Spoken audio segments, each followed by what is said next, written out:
this is a really interesting game because now you're talking about two football teams coming in off of bad losses. Say what you want.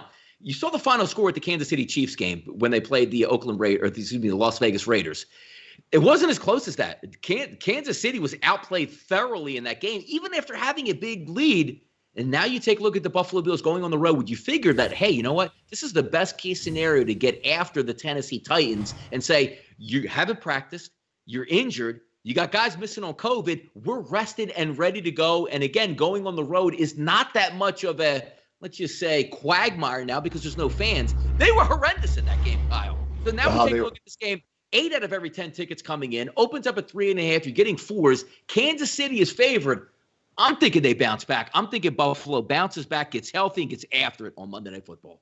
Yeah, and this is going to be a cold, rainy game as well. Looks like, projections early. Again, I'm not a meteorologist, and I can be guilty of giving bad weather advice, but usually Donnie corrects me on that when that happens. But I think from what I'm looking at now, it looks like in the 40s and possibly rain. So I'm actually liking the under 57.5. I know these are two really good offenses, but if that's the sort of situation we're getting there, you could definitely see them slow it down a little bit. Kansas City looked terrible against the Raiders. We've actually seen them look bad a couple of times offensively this season. I'm right there with you. I think Buffalo bounces back, and they have the sort of weapons that give the Chiefs secondary some problems, and Josh Allen can move the pocket around a little bit. So even though it's weird to not pick Kansas City every week, I mean, that's what a smart person would do, especially when it's only 3.5 or 4.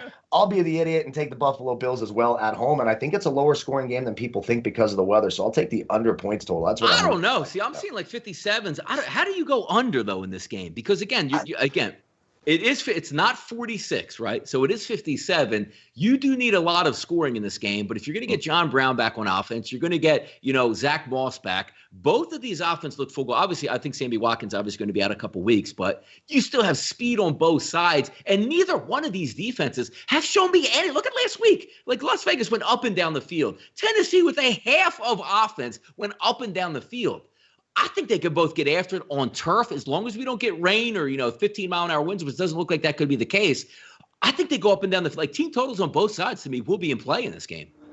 Yeah, it's a cold game in the rain. I don't know. I'm just not sure I trust them to put up the points.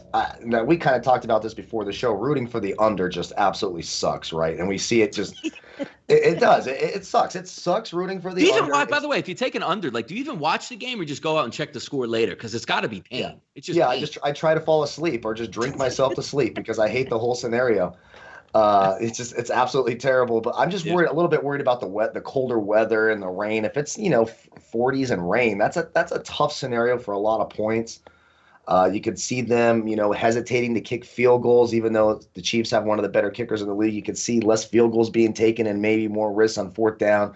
So you're not getting as many points per possession, maybe, unless they convert on it. So I've talked myself into the under. I hate it. Maybe by the time Monday, maybe on Monday night, my mind will change. It's still a little bit early, but right now, I think I'm leaning the under, and I think I'm going to take the home underdog in the Buffalo Bills. How about that? 7 out of 7, basically 8 out of every 10 tickets here coming on Kansas City. It seems like it's always the case, but are we off the Bills bandwagon? Are we off? We saw bad night on a weird Tuesday game and nobody wants the Bills anymore. The Bills, they're finally going to win the division and everybody's got Super Bowl, grandeur, the Bills, and a nice little long shot of 30-1. Are we off because of one game and let's get something straight. Tennessee's not a bad football team. That's a really good football team. Yeah, exactly. No, I like the Buffalo Bills quite a bit. I'm actually more down on Kansas City because last week's loss against the Raiders wasn't the first time that we've sort of seen Kansas City this year and go, they're just not really – they don't look like they're in full gear yet. They're not fully revved up yet, and I think this is a tough place to go play in Buffalo. I know there's no fans, but it's still a tough place to play, some tough weather. So I'm going to take the home underdog. If I can get a team like Buffalo as a home underdog, I know it's Kansas City, but I'm taking Buffalo. I mean, that's where you make money at. You do that long enough, you'll end up being profitable. You might get one or two wrong, but this one I think we're going to get right.